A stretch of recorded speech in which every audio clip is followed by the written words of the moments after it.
Ianmai-vaatteissa ja asusteissa on sisään rakennettu kestävä ajattelu, kierrätys ja uusiokäyttö.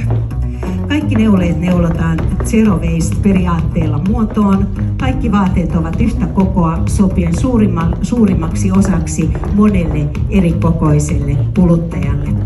Jokainen vaate ja asusteet on valmistettu käsin luonnonmateriaaleista avoimella sydämellä.